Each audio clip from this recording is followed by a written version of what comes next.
Everyone, उम्मीद है कि आप बहुत अच्छे से जी लिटरा वैली स्कूल द्वारा जो 15 डेज़ की कल्चरल वर्कशॉप आप सबके लिए आयोजित की गई है उसका बहुत अच्छे तरीके से आनंद उठा रहे होंगे। कल हमारा पहला दिन था क्योंकि 1 जून था और पहले दिन हमारी डांस की वर्कशॉप हुई थी जो कि मिसिस अरुणा शर्मा के द्वारा आपको दी गई थी और बहुत अच्छी जानकारी आपको दी गई कथक डांस के बारे में, सभी क्लासिकल डांस के बारे में। आज हमारा इस कार्यशाला का दूसरा दिन है। दूसरे दिन जैसा कि मैंने आपको बताया था कि आज जो कार्यशाला होगी वो होगी एक्टिंग की कार्यशाला। तो सारे बच्चे बहुत, आप लोग पहले से ही बहुत अच्छे हैं और उम्मीद करता हूं कि आज की जो वर्कशॉप रहेगी बहुत कुछ हम लोग एक्सपेरिमेंट करने की कोशिश करेंगे और आप लोग को भी वो सभी एक्सपेरिमेंट नोटबुक बनाई है आप लोगों ने जो या डायरी बनाई है उनमें आप सभी पॉइंट्स को नोट डाउन करेंगे और बहुत अच्छे से उनको लिखेंगे। और आप लोग यकीन करें कि जितना भी आप लिख रहे हैं वो सारा का सारा जिस दिन भी स्कूल खुलेगा मैं आप सबकी नोटबुक चेक करूंगा कि किस किस बच्चे ने कितने % इंटरेस्ट दिखाया डांस और थिएटर की वर्कशॉप में। तो आज हम बात करेंगे थिएटर वर्कशॉप के बारे में। सबसे पहले नाम आता है नाटक। नाटक क्या है, कौन होते हैं नाटक का? तो मैं आपको बता दूं, नाटक जो शब्द है वो नाट्य शास्त्र ग्रंथ से निकला है और नाट्य शास्त्र जो है वो भरत मुनि द्वारा रचित है। भरत मुनि जी ने नाट्य शास्त्र में नाट्य की विधा का बखूबी वर्णन किया है। अगर जब भी आपको समय मिले तो आप नाट्य शास्त्र लें, उसे पढ़ें। आपको अभिनय में जो भी बच्चा रुचि रखता है वो इस क्षेत्र में कामयाब भी हो सकता है। तो नाट्य में बहुत सारी चीज़ें हैं जो आपको विशेष रूप से ध्यान देने वाली हैं। आप लोग इसे नोट डाउन भी कर सकते हैं। नाट्य शास्त्र में नाट्य विधा को 4 भाग का होता है: आंगिक अभिनय, वाचिक अभिनय, सात्विक अभिनय और आहार्य अभिनय। आंगिक अभिनय की, आंगिक अभिनय है क्या? आंगिक जैसा कि नाम से ही प्रतीत होता है, आंगिक यानी अंगों के द्वारा किया गया अभिनय जिसमें हाथ, पैर, मुंह, आपकी सारी चीज़ें यूज होती हैं, वो आंगिक अभिनय कहलाता है। दूसरा वाचिक अभिनय, ये भी नाम से ही प्रतीत होता है। वाचन यानी जब भी आप कोई अभिनय करते हैं जिसमें शब्दों का प्रयोग होता है, भाषा का प्रयोग होता है अपने भावों को प्रकट करने के लिए, वो वाचिक अभिनय कहलाता है। तीसरा है आहार्य अभिनय। आहार्य अभिनय उसे कहा जाता है जिस समय पात्रों को यानी कलाकारों को पीछे यानी ग्रीन रूम, जिसे हम इंग्लिश में ग्रीन रूम कहते हैं और हिंदी में नेपथ्य कहा जाता है, जिन पात्रों को सजाया जाता है यानी रूप सज्जा को आहार्य अभिनय कहा जाता है। चौथा है सात्विक अभिनय। सात्विक अभिनय का मतलब है कि मनुष्य के सुख दुख में जो भाव प्रकट होते हैं उसे सात्विक अभिनय कहा जाता है। क्रिएटिव पावर को बढ़ाने के लिए सबसे पहले हमें नाट्य विधा में जो सबसे पहले काम करना चाहिए वो है ओम का उच्चारण। क्योंकि ओम का जब उच्चारण करते हैं तो पूरी पृथ्वी, आकाश, पूरा वायुमंडल और सभी देवतागण आपके पास उसी ओम रूप में आपके अंदर समावेश कर लेते हैं। तो मैं आपको अब ओम का जाप कम से कम आप 7 बार करें और ज़्यादा से ज़्यादा आप 21 बार करें। जिनको भी अपनी इम्यूनिटी पावर बढ़ानी है या नाट्य विधा में पारंगत हासिल करनी है तो सबसे पहले आप ओम का जाप करें। हर्ष तनेजा शुरू कीजिए।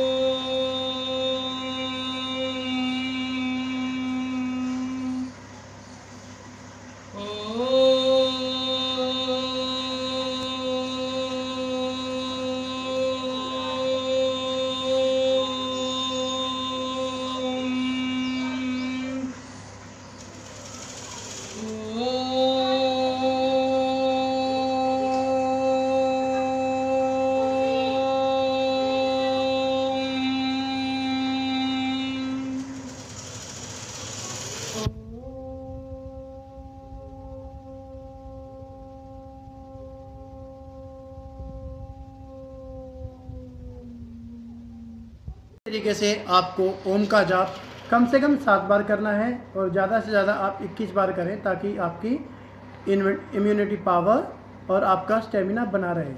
अब हम दूसरी एक्सरसाइज करेंगे। यहीं बैठे बैठे आपको अपने अपर पार्ट पर पूरे अपने अंदर की हवा भरनी है और नाक के द्वारा आपको ये हवा निकालनी है। इस विधि को भी आप कम से कम 7 बार करें और ज़्यादा से ज़्यादा आप 21 बार करें। हर्ष तनेजा जी।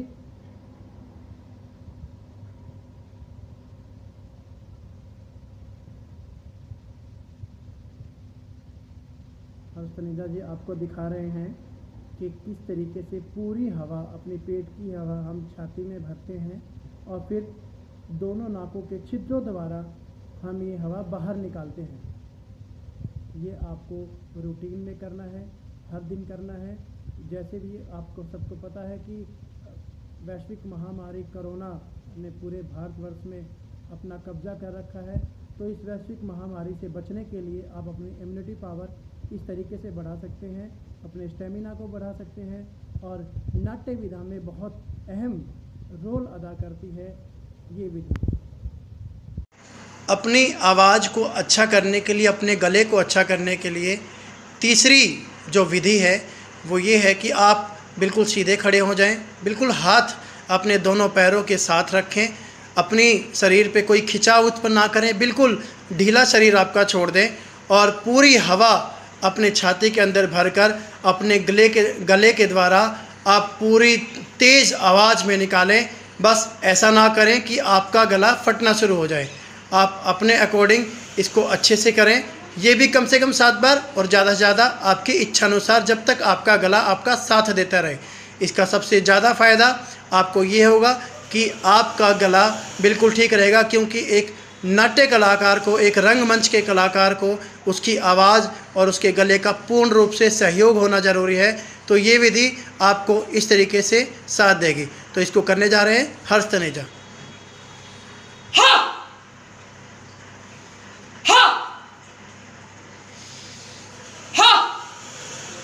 ये थी 3 ऐसी एक्सरसाइज जो एक रंगमंच के कलाकार को करनी चाहिए।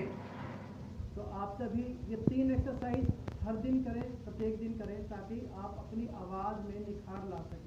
क्योंकि एक कलाकार के लिए, रंगमंच के कलाकार के लिए उसकी आवाज़ बहुत बड़ा करैक्टर अदा करती है, एक रोल प्ले करती है। तो आप इस तरह से 3 एक्सरसाइज करें। अब मैं आपको ले चलता हूँ उन एक्सरसाइज की तरफ जो आपके शरीर को, आपके भावों को दूसरों के सामने प्रदर्शित करती है और आप अपने भावों से ये बताते हैं कि आप कहना क्या चाहते हैं। जिस तरीके से मूक अभिनय का मतलब होता है कि आप कुछ नहीं बोलते, सिर्फ आपकी बॉडी लैंग्वेज, आपका चेहरा वो सारी चीज़ बयां कर देता है जो आप किसी दूसरे को या आपके सामने जितने भी लोग बैठे हैं उनको समझाना चाहते हैं। तो सबसे पहले हम आज काम करेंगे मूक अभिनय के ऊपर। तो उसकी एक्सरसाइज के लिए तैयार हैं हर्ष तनेजा। सबसे पहले आप मिरर एक्सरसाइज करेंगे। मिरर एक्सरसाइज में होता है कि आप जैसे हैं, आप जैसा अपने आप को दिखाना चाहते हो, मिरर यानी अक्ष आपको बिल्कुल वैसा का वैसा आपका प्रतिरूप दिखा देता है। तो आप शुरुआत करेंगे 2 भावों से, एक हंसने का और एक रोने का। आप अपनी उंगली को मिरर बना लीजिए। अब अपनी उंगली को देखिए और बिल्कुल धीरे धीरे हंसना शुरू कीजिए।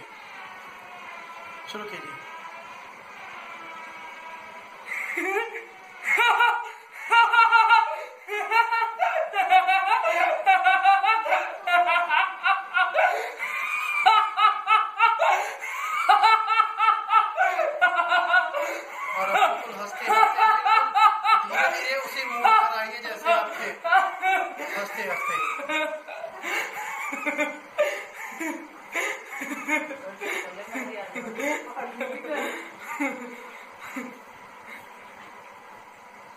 और अब बिल्कुल इसी तरीके से अब रोने का भाव आप अपने चेहरे पर लेकर आएंगे। धीरे धीरे बिल्कुल शुरुआत के पूरे भाव आपके चेहरे पर आए।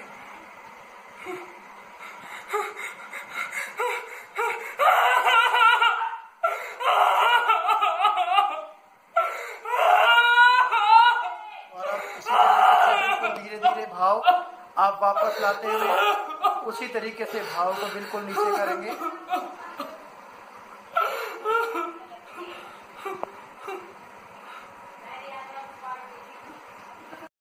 जो आप अपने चेहरे पर ला सकते हो, रोने का और हंसने का। आपको बता दूं, रोने और हंसने के ये दोनों भाव हमारी ज़िंदगी में भी बहुत महत्वपूर्ण रोल अदा करते हैं। तो कलाकार की दुनिया में भी ये बहुत ज़्यादा अहम रोल करते हैं। अब आपको ले चलते हैं उस कड़ी की तरफ जहाँ एक रंगमंच के कलाकार को बहुत ही ज़्यादा ज़रूरत महसूस होती है, जिसका नाम है शब्द, जिसका नाम है एक कहानी।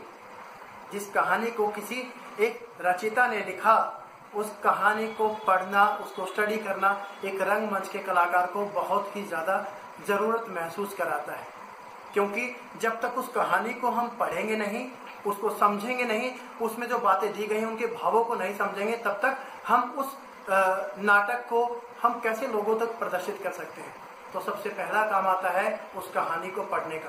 तो आपको ज़्यादा कुछ नहीं करना है, आपको जिस भी टॉपिक के ऊपर काम करना है वो टॉपिक आप उठाइए और उस टॉपिक को आप पढ़ना शुरू कर दीजिए। 1 बार, 2 बार, 3 बार, 10 बार, 15 बार, जब तक वो आपके बिल्कुल जहन में बैठ ना जाए तब तक आप उस चीज को करते रहिए। और जैसे ही वो आपके दिमाग में बैठ जाता है तो उसको आप फिर उसका रूपांतरण करना शुरू कर दीजिए। रूपांतरण का मतलब है कि उसको आप अमली जामा पहनाना शुरू कर दीजिए, यानी कि आप उस पर एक्टिंग करना शुरू कर दीजिए। और ये सब आप अपने एक डायरेक्टर के सानिध्य में करिए, क्योंकि एक डायरेक्टर आपको बहुत अच्छे से उन चीजों, उन जो शब्द लिखे गए हैं उन शब्दों के भावों को बहुत अच्छे से समझा सकता है। तो आपको करना सिर्फ इतना ही है, सबसे पहले आप अपनी एक स्टोरी लीजिए, स्टोरी पर पढ़ना शुरू कीजिए। जैसे स्टोरी को पढ़ेंगे तो आप उस पर एक्टिंग भी करना सीख लीजिए। और एक्टिंग कब आएगी? जो एक्सरसाइज अभी हर्ष तनेजा ने आप सबको करके दिखाई, उन एक्सरसाइज पे आप काम कीजिए। 9 रस जो मैंने आपको बताए, उन सभी 9 रसों को बड़े ध्यान पूर्वक आप नेट के माध्यम से भी देख सकते हैं। और जब परसों इसकी 2nd चैप्टर हमारा होगा तो उस 9 रसों के अलग अलग तरीके से उन 9 रसों के बारे में आपको बताएंगे। उन 9 रसों के ऊपर आपको 9 रसों के ऊपर एक्ट भी करके दिखाएंगे कि 9 रसों का मतलब क्या है, किस किस भाव के होते हैं, किस किस तरीके से हम उनको कर भी सकते हैं। तो अब जो आपको काम करना है, जितना भी हमने आपको सिखाया उन सबको आप नोट डाउन कर लीजिए। और अब हम बात करेंगे एक एक्ट की। अब हर्ष तनेजा जिसको हमने अभी प्रिपेयर किया है बहुत अच्छे से, एक एक्ट करके दिखाएंगे। उस एक्ट को आपको लिखना भी है जो हर्ष तनेजा करेंगे, क्योंकि जहां तक मुझे पता है मेरी और हर्ष की साउंड जो है वो बहुत अच्छे तरीके से आप सब तक पहुंचेंगी। अगर कोई बीच में डिस्टरबेंस आती है तो उसको आप दरकिनार कर दीजिए, दोबारा उस चीज को करिए, माइक्रोफोन लगा के सुनिए, वो साउंड आप तक बहुत अच्छे से पहुंचेगी। और जो एक्ट अभी आपके सामने होगा वो एक्ट आपको बहुत अच्छे से प्रिपेयर करना है। जैसे ही 15 डेज की वर्कशॉप ओवर होगी, आप अपने अपने लेवल पर कोई ना कोई एक एक्ट जो हमने सिखाया है उससे अलग, चाहे वो फिल्म का कोई एक्ट हो, चाहे आप खुद लिखें या किसी स्टोरी में आपने पढ़ा हो, वो सब आपको एक्ट प्रिपेयर करना है। आप उसमें म्यूजिक से भी कर सकते हैं, आप उसमें ड्रेसअप में भी कर सकते हैं, आप मेकअप के साथ भी उस चीज को कर सकते हैं। जैसा भी आपके घर पे जो चीज अवेलेबल हो आप उस तरीके से करें। आपको कोई जरूरी नहीं है कि आप किसी बाहर जाके उस एक्ट को करें, आप घर में ही एक ऐसा वातावरण क्रिएट करें, सीखें, सिखाएं और इस नाट्य विधा में आप अग्रणीय हो। तो आगे का एक्ट हर्ष के द्वारा। मुस्लिम हिंदू था या मुस्लिम था? हिंदू था। अरे नहीं, मुस्लिम था। हिंदू था, मुस्लिम था। क्या सोच रहे हो आप? पागल हूं मैं? नहीं, पागल नहीं हूं मैं। नहीं हूं मैं पागल, नहीं हूं। बहुत दूर के दंगों की मैं भी घर से माँ के हाथ का खाना लेकर ऑफिस के लिए निकल रहा था। रात को घर लौटा तो हर तरफ भगदड़ मची हुई थी, हर तरफ भगदड़। और उसी भगदड़ में से कुछ लोग मेरी तरफ आए और मेरे दाएं हाथ की रंगी को देखकर बोले, हिंदू है, मारो मारो। और उन्होंने मेरा दायां हाथ काट दिया। मैं चीखता रहा, चिल्लाता रहा, लेकिन कोई मेरी मदद के लिए नहीं आया। कुछ देर बाद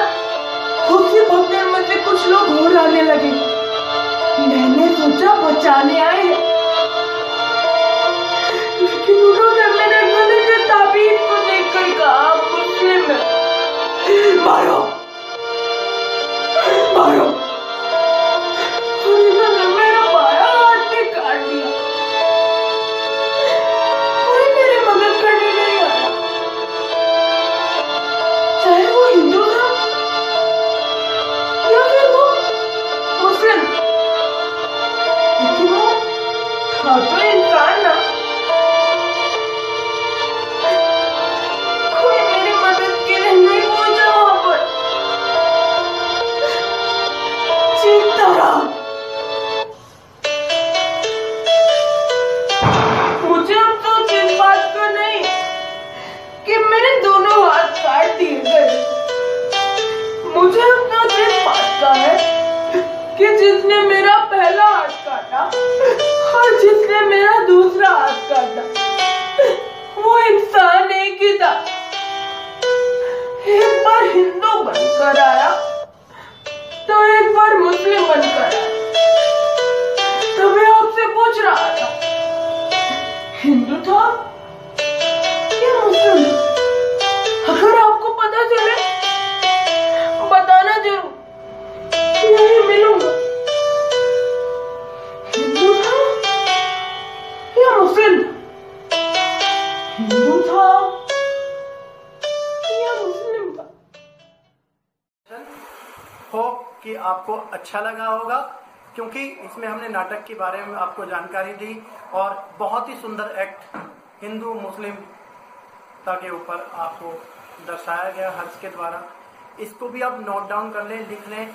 आप बहुत अच्छे से इस चीज़ को और भी अच्छे तरीके से कर सकते हैं, म्यूजिक के साथ भी कर सकते हैं। अब आपको करना क्या है, आप अपना एक सबसे पहले आपके पास जो लिंक आ रहा है उस लिंक को ओपन करें और आपके सामने एक चैनल आ जाएगा जिसका नाम है पवन कौशिक। तो आप पवन कौशिक चैनल को लाइक करें, सब्सक्राइब करें और हाँ, कमेंट भी करते रहें ताकि हमें ये पता चलता रहे कि आप लोग कितने अवेयर हैं इस वर्कशॉप को लेकर। और जो सबसे बड़ी बात, एक बेल आइकन है, उसको भी आप दबाते रहिए और शेयर करते रहिए ताकि आप सब तक तो ये वीडियो पहुंचे ही पहुंचे। इसके अलावा आप दूसरी जगह भी इन वीडियो को पहुंचाएं ताकि इस चीज का फायदा इस लॉकडाउन में सभी नए व पुराने कलाकार ले सकें। Thank you so much.